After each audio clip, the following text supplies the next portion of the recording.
Hey, it's Josiah, and we are starting to shift the show toward Christian rock summer. For those who are kind of new to the show, during the month of July, I will do a focus on Christian music and kind of evangelical media. And I am getting all of that lined up for this year. It's going to be a little bit less prepared than previous years, but it is happening, and it's going to be a lot of fun. We got some fun bands to talk about, stuff to make fun of, also stuff that I think is genuinely kind of good. We kind of explore it and talk about it.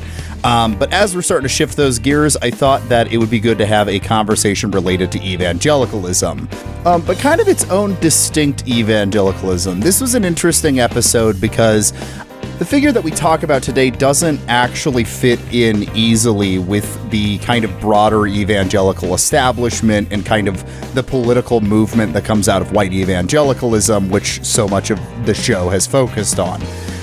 This episode, we are talking about Fred Phelps of the Westboro Baptist Church. He's a weird guy. His politics just don't really match the polarized world we live in. He's obviously most famous for being a raging homophobe, which we'll get into, but he was also a civil rights lawyer. Just a weird guy. So yeah, on today's episode, I was joined by return guest Joseph as we kind of go through the biography of Fred Phelps and kind of how he was seen in the evangelical world. It's an interesting episode, and I hope you enjoy it. We did also realize after recording it that it is kind of fucked up of me that just through an accident of scheduling and timing, I'm releasing an episode about the Westboro Baptist Church during Pride Month. So I want to give a formal apology for it working out that way. So sorry. Hopefully next year I will pay a little more attention to the time of year that I'm doing an episode like this. Maybe next June we'll talk some queer cinema to make up for it. So sorry. But before we get to the episode, I do need to say that you can support this show on Patreon. For a mere $3 a month, you get access to a whole back catalog of exclusive episodes. Recent episodes have included an episode of the Fruitless Sports Corner where we talked about sports leading up to the World Cup. We also have the ongoing series, The Music Exchange, where Josh Christensen and I both bring an album that's personally meaningful to us. We compare and contrast them. The last episode of that included a conversation about Peace of Mind by Iron Maiden alongside Armed Forces by Elvis Costello and the Attractions. And then we've got a fun one coming up here probably in the next couple days about Human Equal Garbage by Dystopia and Knife Man by AJJ. So yeah, that's the kind of stuff you get there. There's also an episode about Gamergate that I think was pretty good that you can go back and listen to on the Patreon. So yeah, all sorts of fun episodes on the Patreon, as well as the occasional deleted scene from a main feed episode or whatever. So definitely go check that out. If you're not ready to support the show on Patreon yet, that's fine. Consider just leaving a review on Apple Podcast. It helps out with people finding the show with the algorithm or whatever. And hey, I might read your review at the top of an episode. All right, I think that's all that I have to say. Let's get on with the episode. Let's talk about Westboro Baptist Church. You are listening to Fruitless, a podcast hosted by me, Josiah Sutton.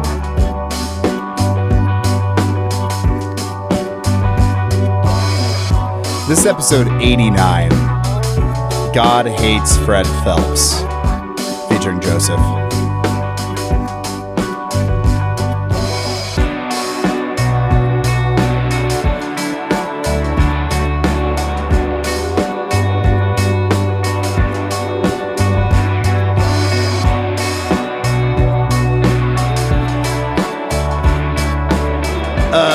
Hello, everyone. Welcome to another exciting episode of Fruitless. I am joined today by Joseph. Hello, Joseph. Hello. It's good to have you back. Let's see. No, you have been on the free feed before. I was thinking of some of the last, like your last appearance. I was going to say this is your first time behind the free feed, but there's like a one way back toward the beginning. Yeah, very, very old one. It's been a while. Yeah, it's been a minute, so it's good to have you back. Well, and I like that. So today's kind of a spiritual successor to a really old episode I did with you back on my old podcast VLVC. So years back. I'll put that in the show notes for anybody that wants to listen to it. But we did an episode on Jack Chick. Yes. And it was kind of interesting to explore, figure on the fringes of fundamentalism. Like, as someone who grew up within what I guess would be the mainstream of fundamentalism, like I talked about in that episode, like my dad was a Southern Baptist preacher. Like, if you ask my dad what he thought about Jack Chick, he'd talk about points he disagreed on, the KJV only stuff, some of the real fire and brimstone stuff. He thought he could tone down a bit, but like, you ask him what he honestly thought about Jack Chick, he's like, he's trying to reach people with the gospel. He's doing his best, and like, I can't fault him for that. You ask him what he thought about Fred Phelps. Yeah. he would not have anything kind to say. He would not. No one liked Fred Phelps. No one liked him. Like, it's kind of amazing. He's like an anti-war activist and a fundamentalist minister's like stereotype of each other. Yeah, he's both at the same. Well, so this is the thing. Like, I didn't do any background reading on this. You're gonna just be introducing me to the world of Fred Phelps. All I know is the basic understanding of him, which is that he's the guy that would like protest like military funerals because we permit gay people in this country and stuff like that. Like, really contemptible piece of shit. But the one detail you had given me that I was completely unaware of, and kind of why I was interested in doing this episode, was that he was a civil rights lawyer before he became the raging reactionary that we know. He had been a preacher for a while. I guess I can get into his biography.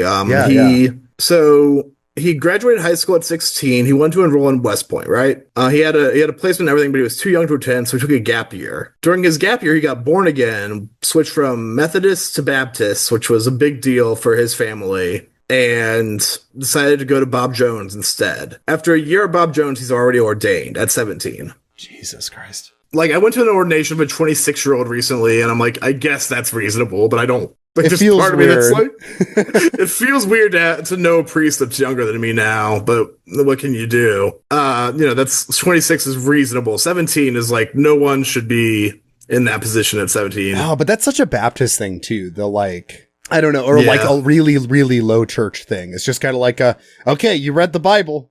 Yeah. you're a priest or you're a pastor now. Yeah. So he got ordained Southern Baptist age 17. Dropped out of Bob Jones, and he later claimed it was over disagreement with the overt racism of the school. Okay, yeah. Then just kind of traveled the West, doing a street preaching thing for a few years, attending various colleges, trying to like finish his undergrad, which mood. Yep. At one point, he was at John Ware College in Pasadena, and this is the first time you can find anything about him in the press. Is a Time article from 1951, which God bless the Internet Archive. Long may it live. Yep.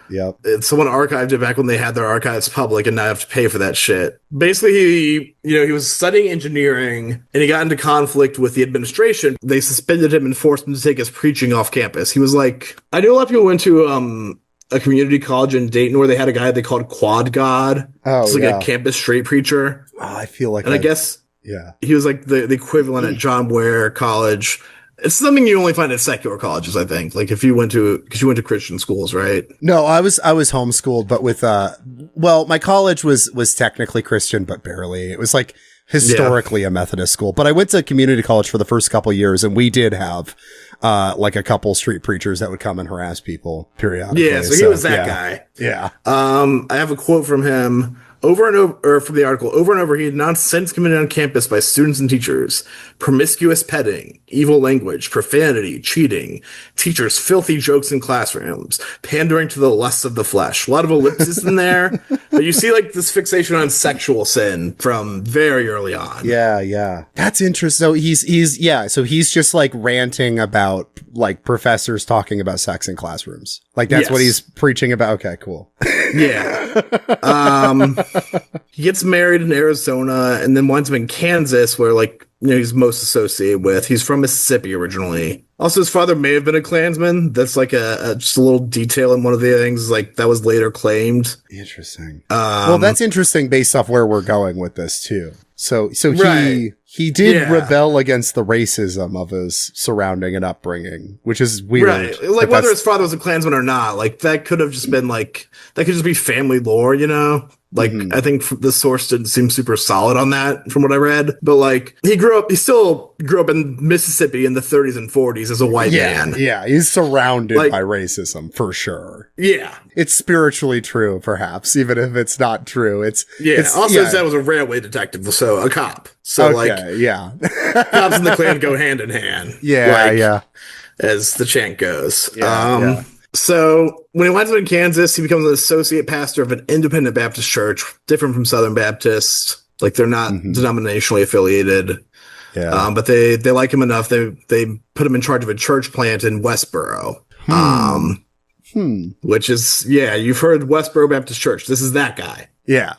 Basically, he alienates a lot of the people who moved to the church plant because it was closer, and like pretty soon it's just his friends and family attending it. Okay. And so there's legal struggles with the parent church who like planted it. And this kind of, speculatively, this could have impressed on him the importance of legal skills and like just knowing how to use the law, this whole experience. Because in 1962 he finally finished his bachelor's in history from Washburn University, and then he went to law school. He was a good student. He led moot court, he had led the law journal, but to pass the bar you need character references, and that's where he struggled because he's already known as like this fundamentalist crank. Like, he's been on the radio, his preaching has, and everyone's already like, he's very charismatic, small c, but like just deeply alienating to a lot of people.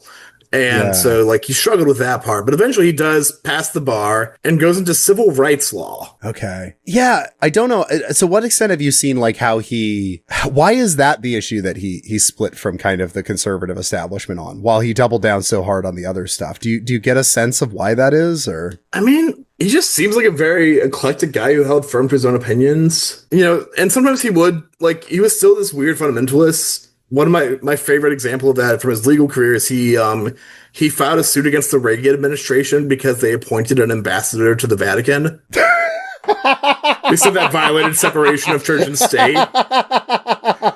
Like, that's pretty funny. Also classic Baptist stuff too. That's awesome.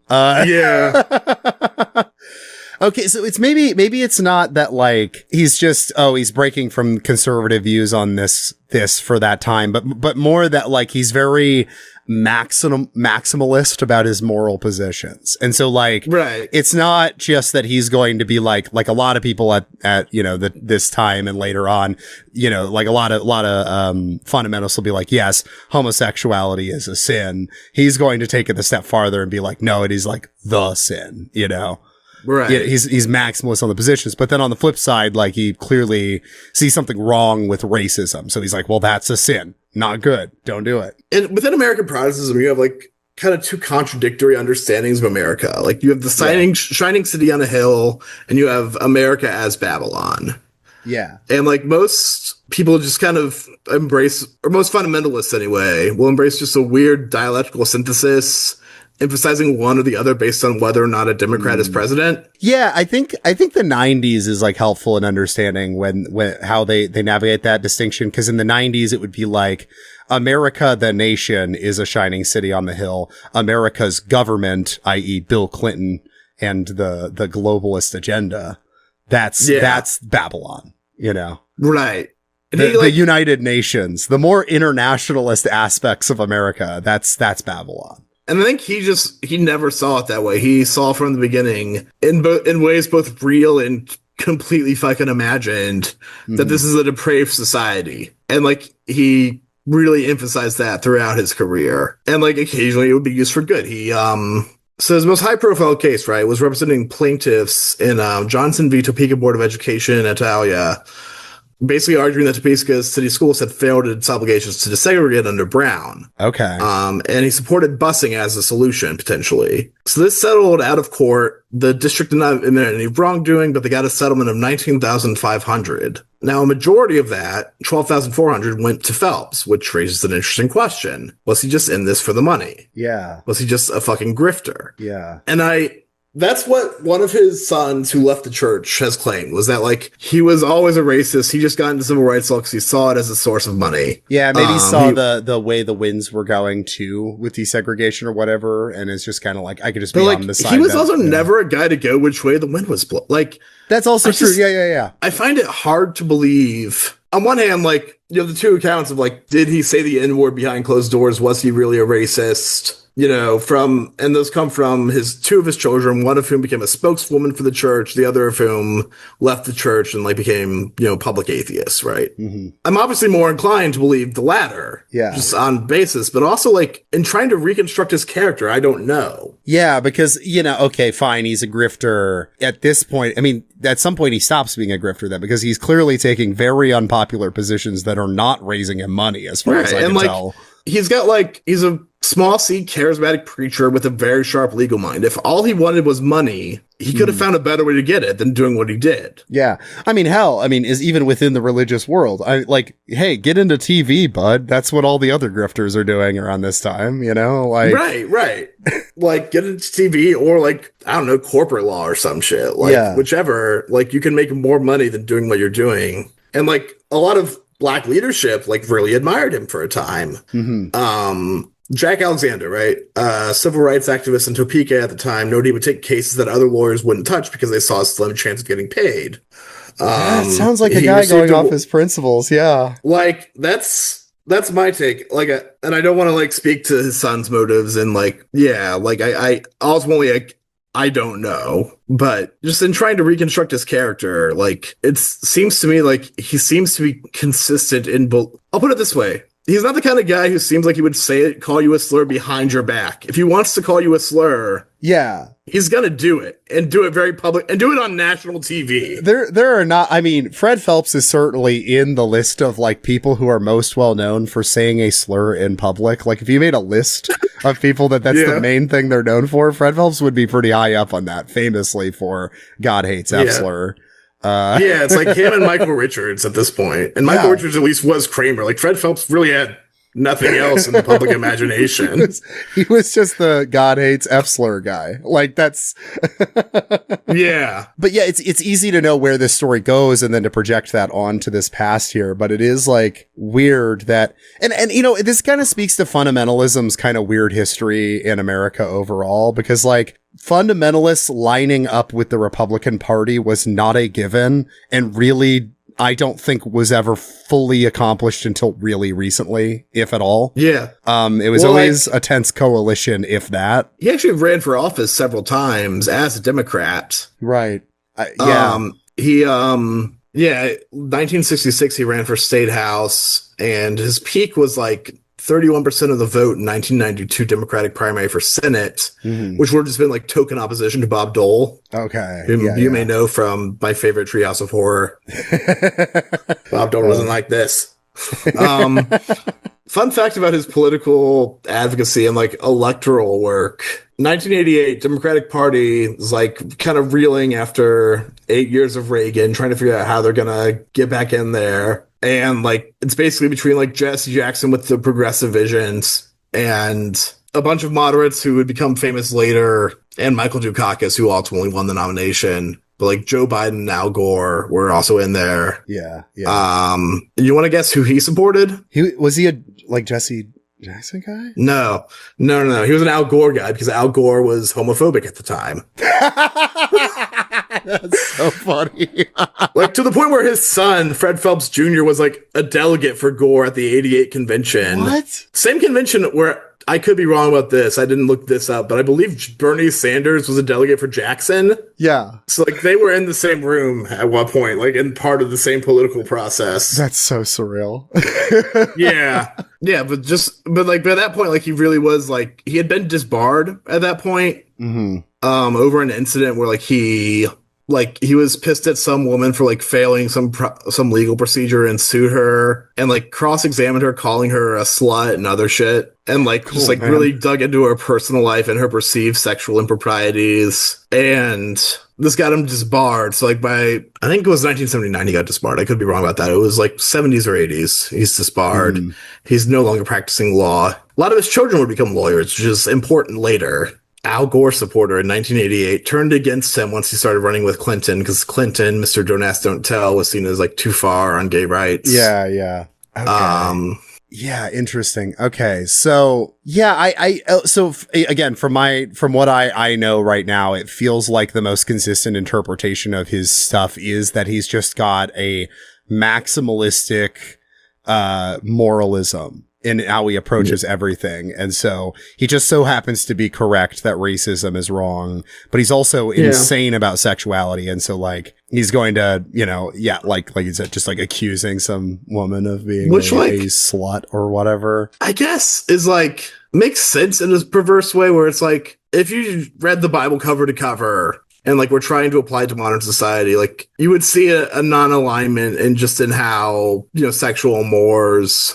I'm talking specifically like an English translation of the Bible, because obviously like the words about homosexuality, there's a lot of debate about how you translate them and stuff. About how it should be translated and what it meant to the cultural context. But like if you're just trying to apply the Bible, there's really nothing in there that suggests, hey, you should be racist. Like you have to like come up with creative interpretations of the curse of Ham, which is that's how they did it a lot of the time. Or like some of the more the references to slavery, focus on that maybe. But like you do have to deal with like Paul saying there's neither Jew nor Gentile, very clearly saying that some sort of ethnic difference does not exist within the Christian faith. Like if you're just reading the King James Bible, like it's easier to get to homophobia than to racism, I think is this all comes from a very classic fundamentalism, I think, is like if you, with no historical knowledge, read the Bible and land on a position, I think you'll land on as like a homophobic guy who's also kind of woke about like class and race. Yeah. Yeah.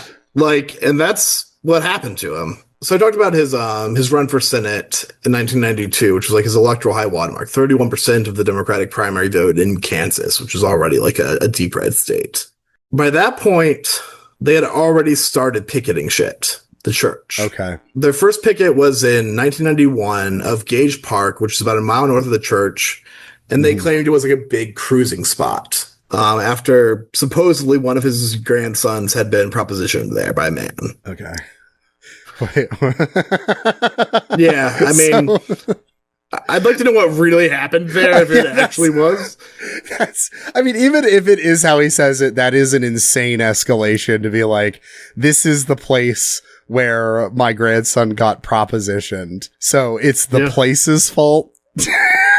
Yeah, we're just gonna and so they come up with all the homophobic signs and shit, and they do this a lot, and pretty quickly they're just sort of a Topeka area nuisance with but their national profile comes in 1998 with the murder of Matthew Shepard. Okay. Which they protested his funeral. And this is, to my knowledge, the first time they protested a funeral. Yeah. Okay.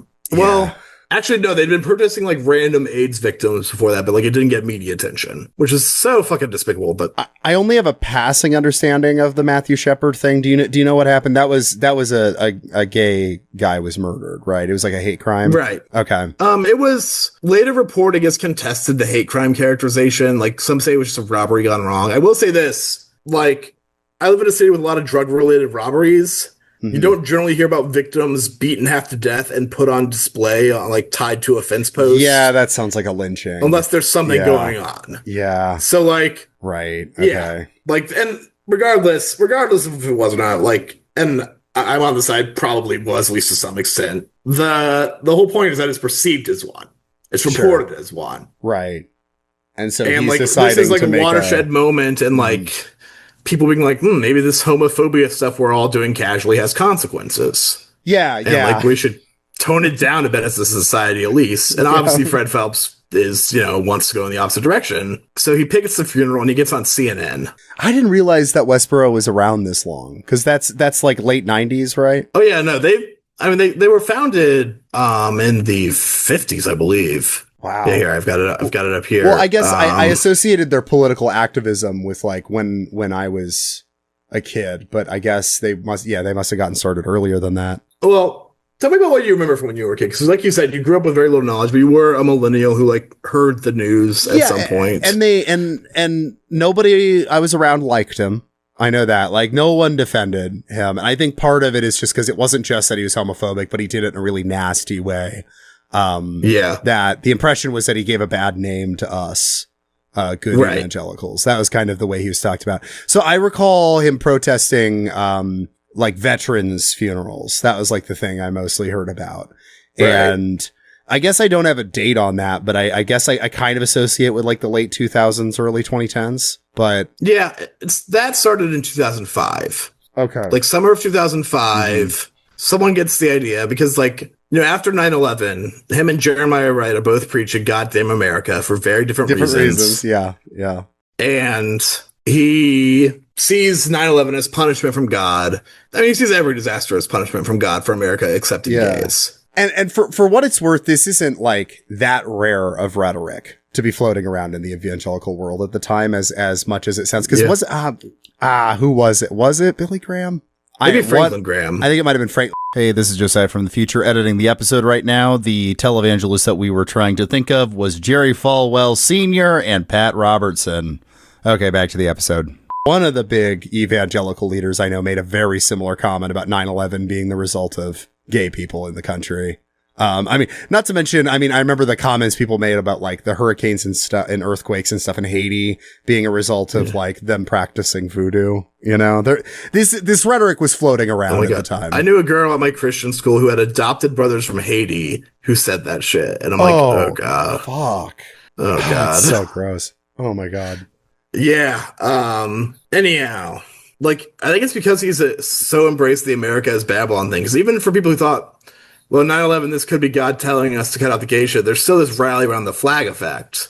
There's still like I was 6 when 9/11 happened, so I don't have like super clear memories of it. But I remember church got a whole lot more patriotic very quickly. I was kind of in a weird, so I was 4 when 9/11 happened, and when the years after it, I was at kind of like a weird, I was in a Reformed church that I would say was right on the cusp between mainline and evangelical. So like there were people who were very culturally evangelical at the church, but there were also like a lot of just like maybe conservative Democrats, they're really into John Kerry. Sure. In that church. So it's like kind of a weird mix. So it didn't get too patriotic there, if I recall. But I remember the culture overall going that direction. And then I think it kind of covertly would come in like, everyone in the church going and seeing, the Passion of the Christ or something, where that's like kind of a covert way the war on terror was happening because that was a big rallying, mobilizing the Christians kind of movie. Yeah. Like, I mean, that's definitely like, the evangelical movement was into flexing its muscles at the time. Yeah. Like, you can look at the 2004 election that way, for example. I had a Sunday school teacher at the 2004 election, right? She wrote on the board, morals won the election. And apparently, according to some poll, like, quote unquote, moral values were like the most salient issues to like a plurality of voters in that election. And it's because they mobilized evangelicals so effectively, like, people who weren't necessarily as sold on Bush as this woman was were like, well, I got to go vote for like the amendment to ban gay marriage in Ohio, and I'll also vote for Bush while I'm there. But Bush's relationship with the evangelicals, I think, is pretty important to the kind of political situation we're living in now. Because it wasn't it wasn't a complete one-to-one. Like, Bush wasn't like the evangelical president, but he did get the evangelicals in line behind him, like, maybe not perfectly, but they did like him. It's funny. I remember the same Sunday school teacher was also the first person I heard about Donald Trump from. Oh, yeah. And it's like we're going through one of the Gospels, and like Jesus said something about wealthy people. And she tried to explain, like, okay, so he's specifically talking about bad rich people like Donald Trump.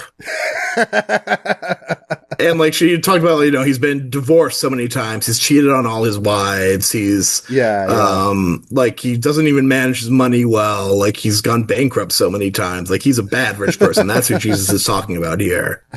I would bet you dollars to donuts that woman voted for Trump twice. Oh, yeah, at least 3 times. I mean, I think that's why people that were like our age around the 2016 election, that whole era was so surreal because it just was such a like watching everyone around us do a complete about face on a bunch of their principles. Yeah. An interesting question I've had, since this is like the spiritual sequel to the Jack Chick episode, and both of them died shortly before Donald Trump ran for president. Like, would Jack Chick and or Fred Phelps have been MAGA? And with Jack Chick, I think he would have been brought on board once Trump moved the embassy to Jerusalem. Yeah, I think he would have been like, I think he would have been one of those, one of those people that was won over during the first term, but like opposed him in 2016. Yeah. Fred Phelps, again, America's Babylon. Like, fuck all your presidents. Like, this place is doomed. Trump is clearly an immoral person, clearly doesn't give a shit about like conventional Christian morals. Mm-hmm. Yeah, he would not have been MAGA. Like, I can say that much about. No, I can't imagine he would be MAGA. I think the only thing maybe you could have swayed him is a Burgefell getting like if a Burgefell got overturned or something like that. Maybe like Roe v. Wade getting overturned and him being like, oh, Trump's judges did that. Maybe he would have. At that point, I think he was like just completely disconnected from any kind of mainstream politics. Yeah, that's like fair. Yeah. Yeah. So the military funerals, because they see like every dead American soldier as like righteous punishment from God. So they'd go to the funerals of soldiers and they'd held signs like, thank God for IEDs, thank God for dead soldiers, and of course, God hates F-slurs. Yeah, yeah. And they'd sing songs like Your Army Goes Marching to Hell. I actually saw someone upload that song to YouTube and like put a disclaimer at the beginning that like this is like an anti-imperialist banger actually, but I don't endorse the views of its creators. Okay, dude, the first verse includes the F slur. Like, what are you doing here?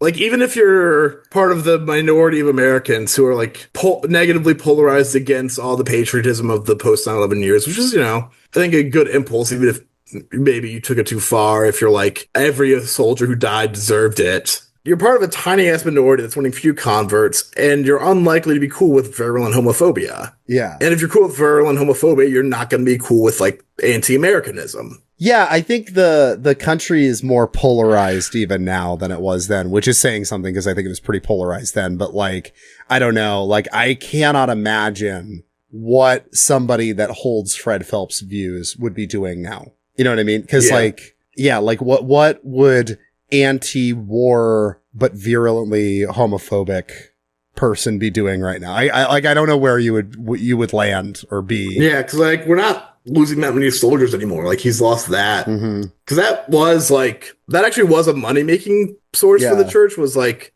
not only did they get us media attention, but they also got sued a lot because everyone hated what they were doing, and the Supreme Court eventually ruled like this is protected speech. Right.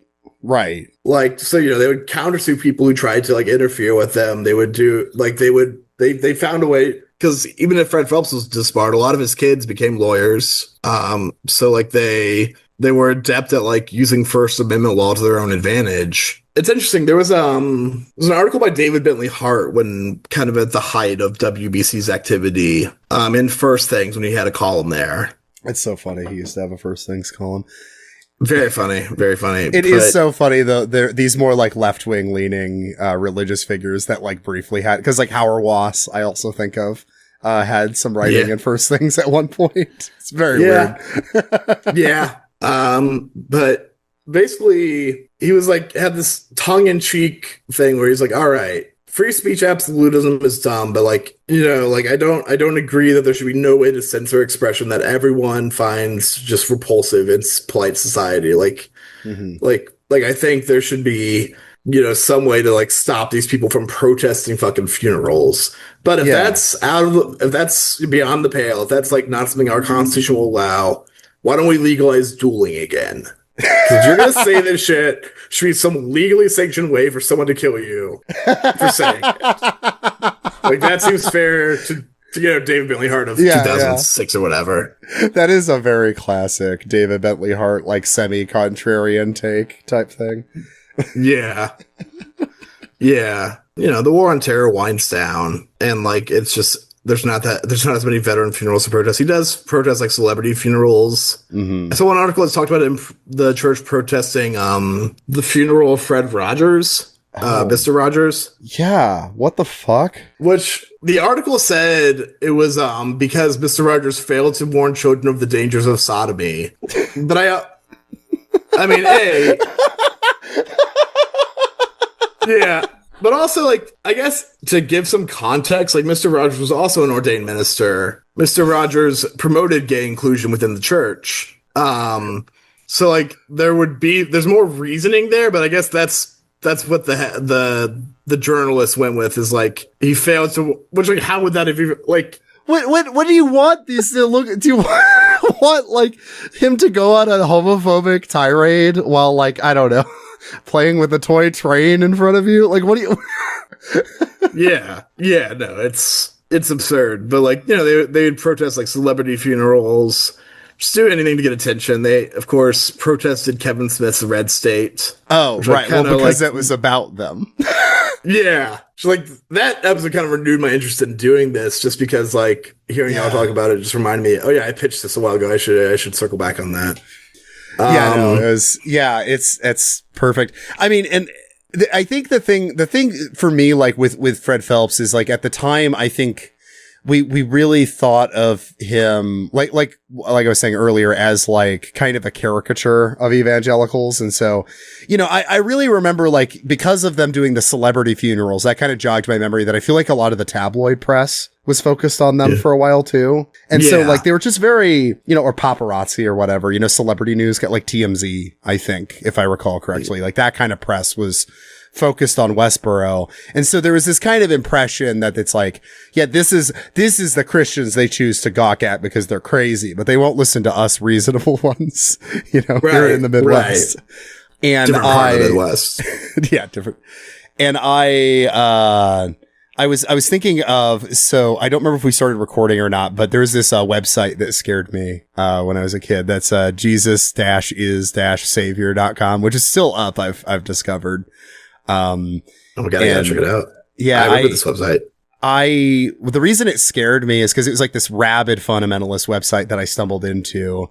And I think I stumbled into them because they had articles on various Christian rock bands explaining that it's actually satanic and stuff like that. But what I distinctly remember is, and I could send this to you if you want, but that they have an article on that website on Fred Phelps, which I had read at the time. And it's pretty awesome because he explains how bad Westboro is, but also, like, as you're looking through it, you're like, well, this is like kind of the same views this website holds, because this website was distinctly like in the America's Babylon camp fundamentalism, you can see on the front page, there's a whole thing about 9/11 being an inside job. Like, they're clearly well into that shit. But so I was like, well, what do you really hate about Fred Phelps? This is the kind of shit for a while. And then you get to the third paragraph of this, and I could just read, I suspected Fred Phelps of being a government plant ever since the day they first went to public with their hateful signs. Yeah, so that was his move, was that he thought Fred Phelps was a government plant to turn people against fundamentalists. Yeah. Yeah, no, I also remember this website, and it's like, if y'all were as good at grabbing attention and didn't have this, 1996 ass web design. Yeah. Say what you would about GodHatesFsource.com, it's at least a little more modern. It's less visually cluttered than what y'all have going on. This website's crazy. Yeah, wait, I'm on. Yeah, GodHatesFslurs.com is certainly a lot more, looks more like a blog. Yeah.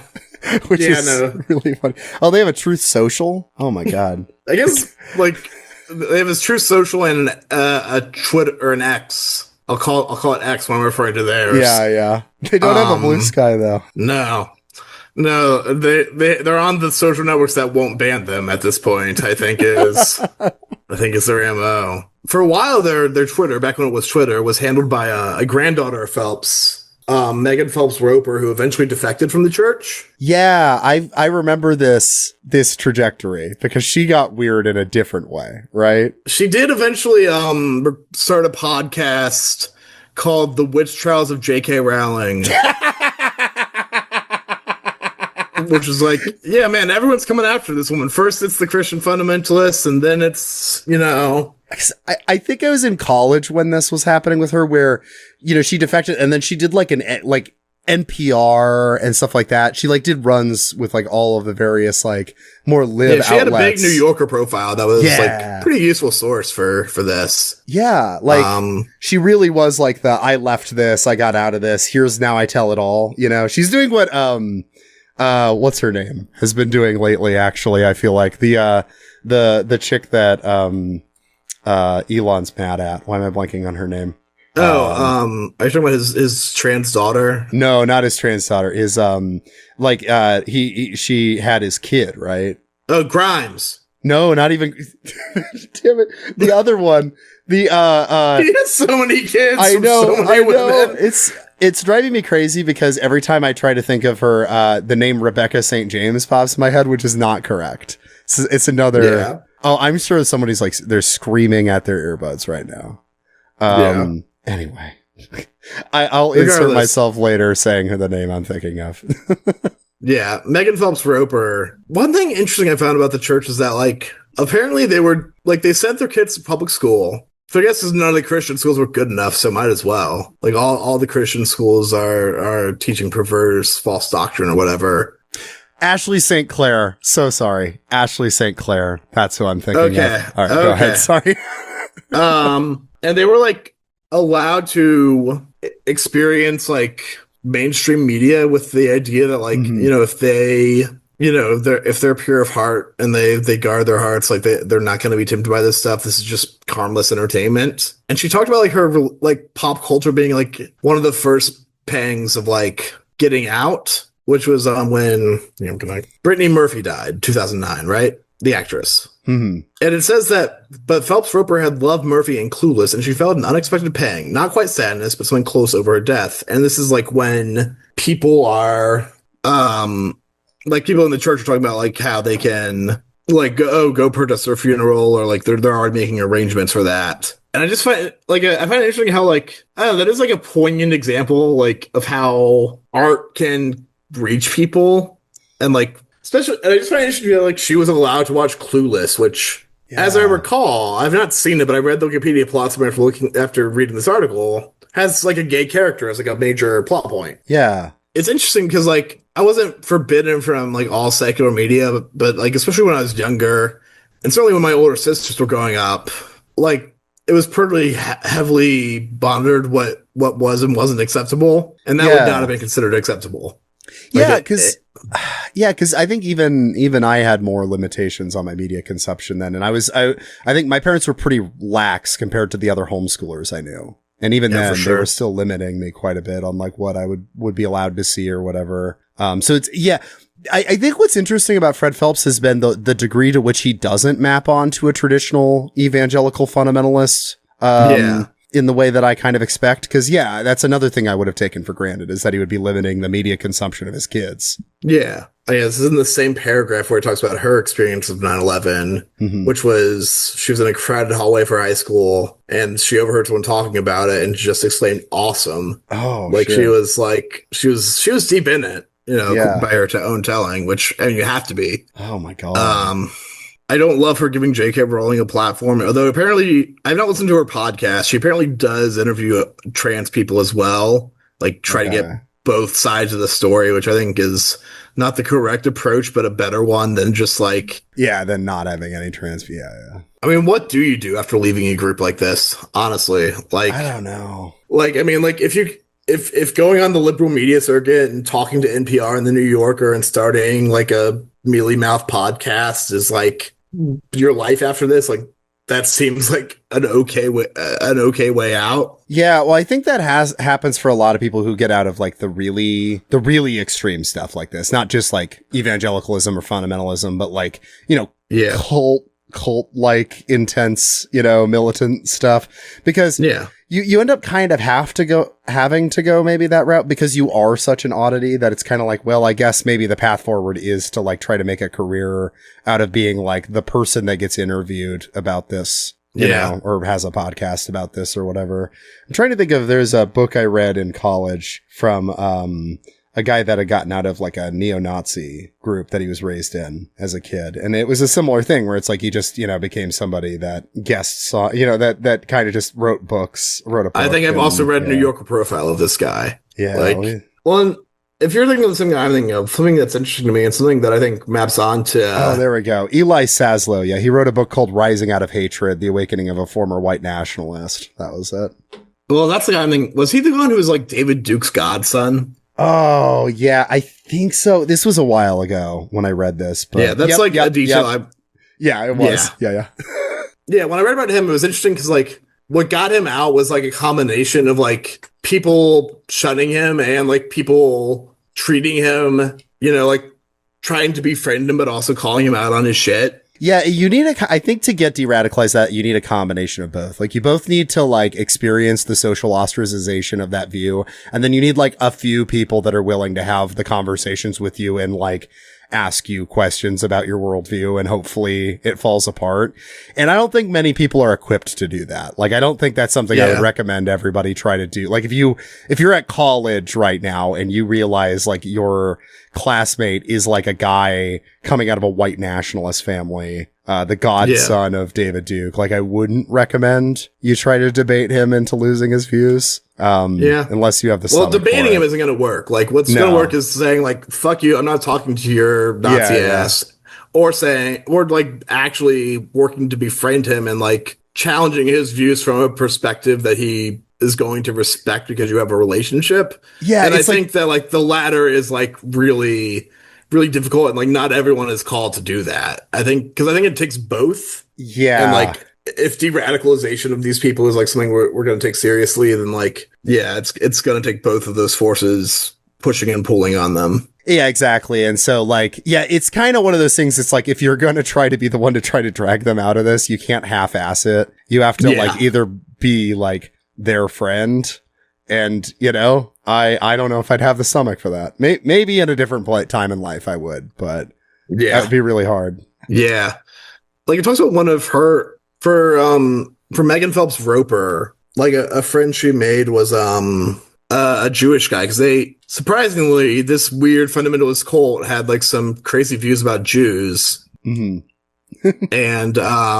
like when she got on Twitter, this guy who had like just an interest in hate groups, like he before search engines were a thing, like had a website that just compiled different hate websites just because he found and like made fun of them just because he found them interesting. Yeah. And so like he would like interact with her once he saw she was on Twitter, and like just like having, you know, kind of friendly but kind of challenging interactions, especially with like someone she's taught to perceive as the enemy, like because they're very into the whole like 144,000 Jews will be saved, all the rest go to hell. Yeah. Like they have like the New York article gets a lot into their interpretation of like prophecy, which is like a whole other thing. Like, of course they're into that, but like they also have a very specific angle on it. Yeah. I also didn't take as many notes about this stuff. Like I mostly talked about Phelps's biography, which I guess we can put a coda on at this point. Yeah. So maybe where's he at now? Maybe that's where we could go from here. Well,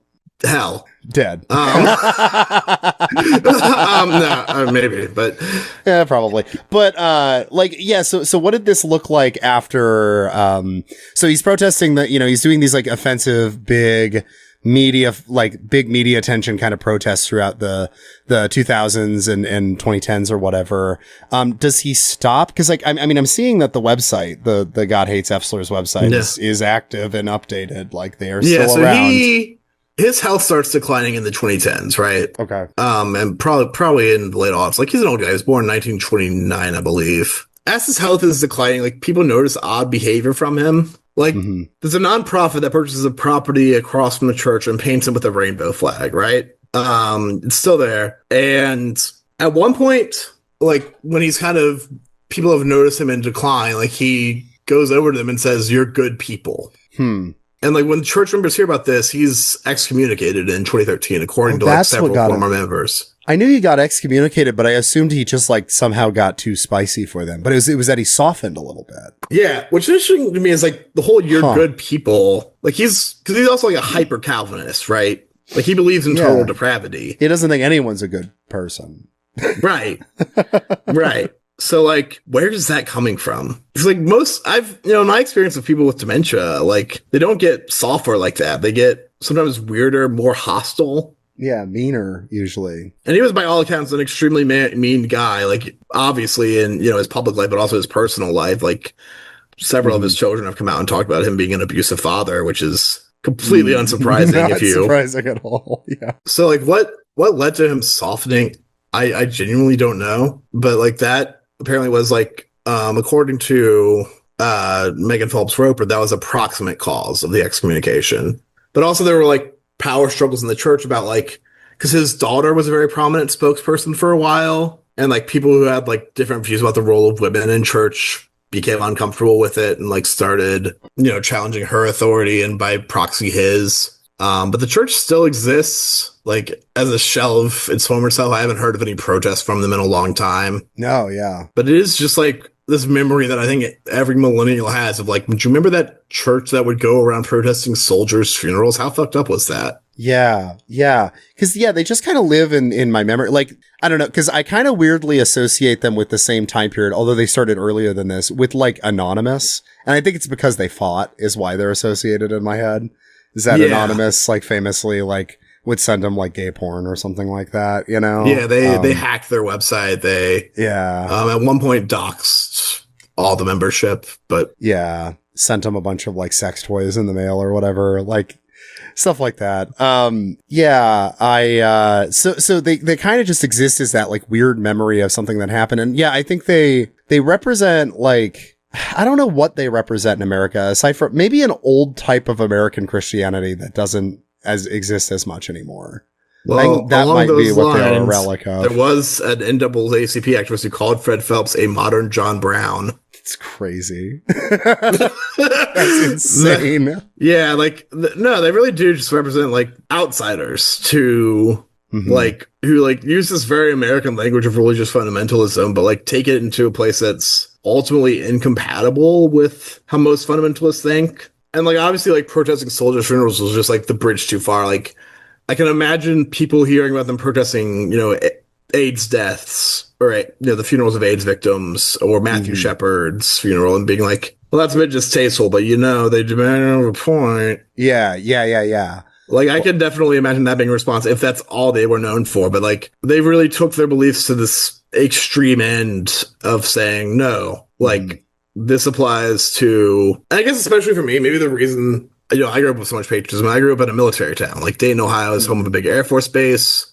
There were a lot of like either civilian contractors or active duty Air Force in my church. My youth minister became an Air Force chaplain or reserve chaplain. It's like the military was always a big presence there. And so like nobody would, like, you couldn't question that in that environment. Like I questioned it, I flirted with that kind of edgy anti-war shit, at various points in my life, really. Like at this point, I'm just like, that's not politically effective. It probably has a point. But like, obviously, if anything, I would have been the target audience for this, and I was still repulsed by it. Like as someone who was like anti-war before I got woke about gay shit. Yeah. Because I was the same way. Like I think like the first dominoes for me with like leaving evangelical conservatism was becoming anti-war and pro-immigration. Those were like the first two for me. And so there was a weird gray period that I guess technically my views would have been aligned with this, but like I would have found this always heinous. So I think it's a relic from a different era of American religious extremism that we're not in anymore. And I don't think we were in when Westboro was like really active. Like I think even then they were kind of this relic from the past because fundamentalism slowly began to align itself more and more with political conservatism, and that kind of comes out of like 80s, 90s, and then 2000s is when that kind of gets accomplished. And I think Trump is the complete manifestation of it. And I think maybe is something to the idea that like, I don't think that the form of fundamentalism in America that the Phelps, Phelps represents, is compatible with Christo-fascism, which feels weird on face value initially, because you're like, well, he's the kind of extremist you would think is necessary. But it's kind of, I think what Paxton gets at in Anatomy of Fascism, that he's skeptical about the idea of a religious fascism working, is fascism requires a malleability, to kind of evolve your views to what's pragmatically necessary for, enforcing the destiny of the group in a dictatorial fashion. You like need to be able to be malleable. And if you have really strong convictions, even if they're heinous convictions, that won't be malleable enough to like deal with what's necessary for a fascist project. So like, I think that the Fred Phelps had to get out of the way for fundamentalists to become fascists. And at this time, I think if you'd asked me who's more likely to be a fascist, like the evangelicals, in a suburban church versus Fred Phelps, I would have said Fred Phelps. But now looking back, I think that the kind of postmodern weird relationship with Christianity that a lot of your typical evangelicals have with it, that it's a personal relationship, and you kind of can evolve your views because it's a personal relationship based off the given moment. That's more compatible with fascism than being this kind of extremist. Yeah, totally. Like even like the milder version of Phelps' hyper Calvinism, like kind of, you don't hear about like the young and reformed anymore. No, yeah. Like the Mark Driscoll types, like they're not like as big a part of the coalition as you might have expected them to be. Right. Like, well, and I think it was that they had to push aside a lot of the doctrine to get to the fascist moment, because it's like, we like the masculinity obsession in the young, restless, and reformed church, but we don't like the doctrine, because the doctrine could then be used to say, hey, maybe you're doing something wrong. And that's like the one thing this era of right-wing politics cannot handle, is like any moral conviction, you know? Yeah. They're vice signaling now. They're triggering the libs. They're reveling in the suffering of other people. They can't have convictions. Yeah. Like, say what you will about Fred Phelps, he had convictions, and sometimes they were good ones. Yeah, like occasionally he acted on like one issue. I don't know, if you want to like trying to construct the psychology of a dead guy is a fool's errand, obviously, but like it definitely seems like he was like for a guy who came out of that context from Mississippi in the 30s and 40s to like have this kind of repulsion at racism and to be willing to act on it, like that does speak to something. Like some kind of, whereas now, like the current Christian Fascist Project is rooted in a nostalgia, Yeah, yeah. Like remember when America was white, like ignoring that was just never the case, right? No, he has no nostalgia. He had no nostalgia for any kind of past manifestation of America. Like he saw America as doomed, and like you can't. That's just incompatible with any kind of nationalist project. You can't. Yeah. Be a nationalist if there's no hope of the great leader, like, coming to restore the nation to glory. Yeah. So I think, then Fred Phelps kind of gets us to this weird thing of just how surreal it is that evangelicalism aligned itself with, formed itself into a Christo-fascist project in the last 10, 20 years, stuff had to get pushed aside for sure to get it there, which is not to say obviously that Fred Phelps is like good, or that this older form of fundamentalism was good, but it, I keep thinking of William Jennings Bryan right now too, right? Like, he comes to mind as an example of this too. Like he's not, that is not a political figure that would jive with evangelicalism now, but he was the big guy that fought for creationism, defended creationism. But he was also like kind of a weird proto-socialist at times too. Because if you're also really anti-imperialist, like resigned from the Wilson cabinet as Secretary of State because he was like, I don't like what you're doing here.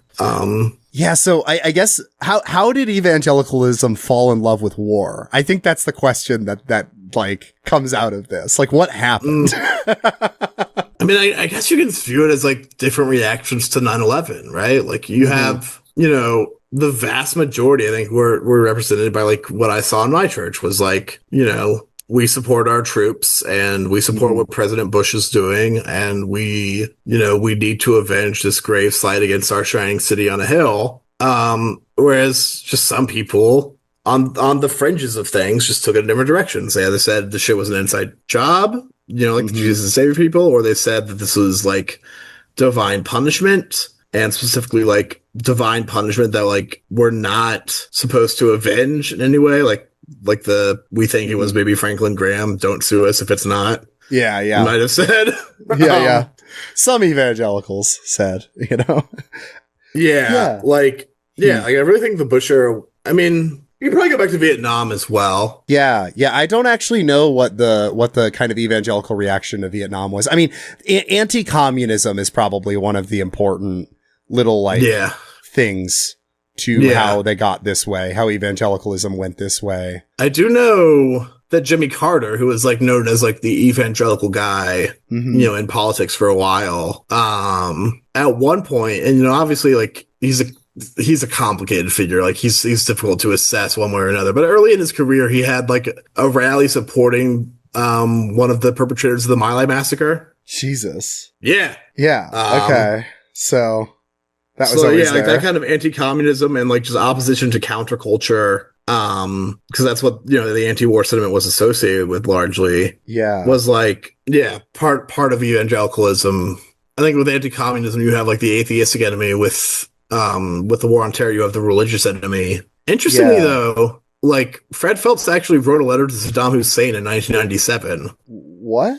Saying, like, congratulating him for being like basically for being a secular dictator, for allowing like Christians to practice freely in Iraq at the time. Okay. Yeah, that's just a weird fact I know about him. Yeah. I don't know. There's a bit on an old Trash Future where they talk about George Galloway and what a weird guy he was, and how like very few people in the anti-war movement were like, I'm anti-war because Saddam Hussein is good. But I guess it was like George Galloway and Fred Phelps. Those were the people. Yeah. That's really interesting. Huh. Yeah, just a real weird guy. Yeah. Well, I don't know. You have any final thoughts here as we kind of move toward wrapping up? I can't do better than just a really weird guy. Like, yeah. Like we've been trying to pull some takeaways, and I think we found some. But at the end of the day, like the thing with Fred Phelps is he's just kind of really singular. Just represents like this really weird, nasty, religious current in America that I think is probably older than the type of evangelicalism we see now, I think. Yeah. It feels way more of a kind of like your 20s fundamentalism or something like that. Right, like if you took a fundamentalist from the 1920s and like placed him in the 20th century and early 21st.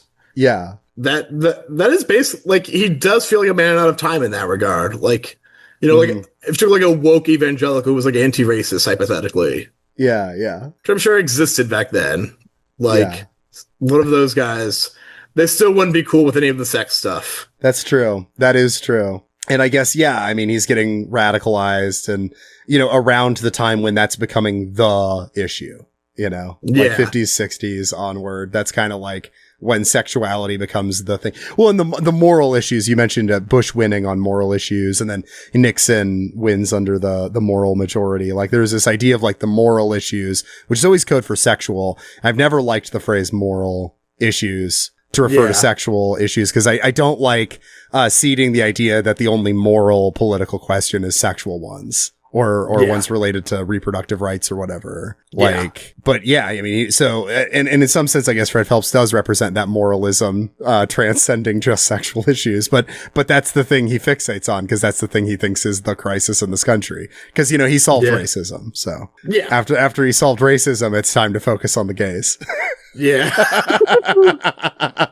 That's about as good a summary as you're going to get, I think.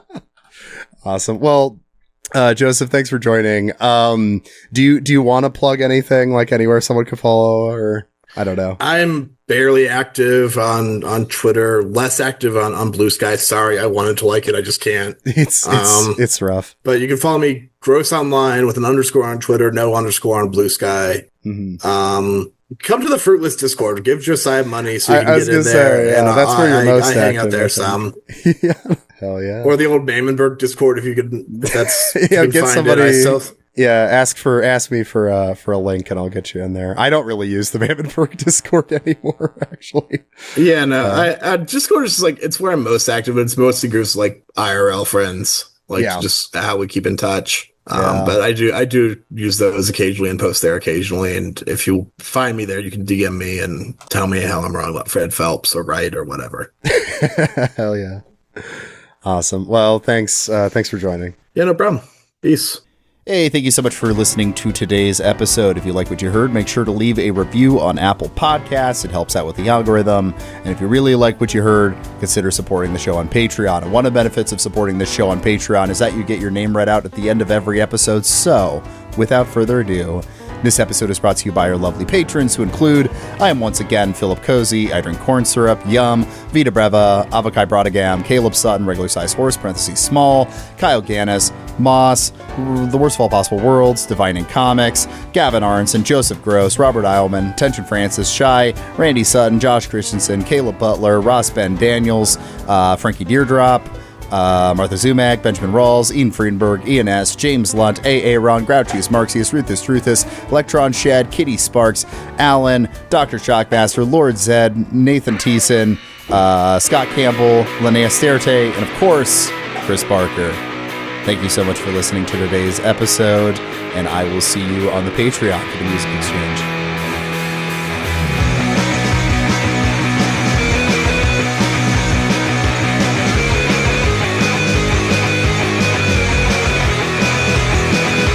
We were born to sin.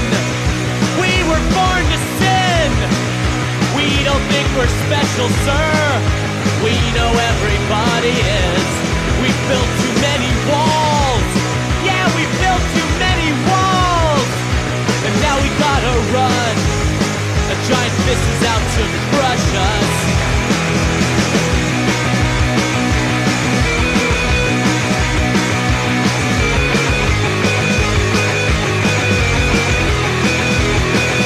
We run in the dark. We run in the dark. We don't carry dead weight long. We send them along to heaven. I carry my baby.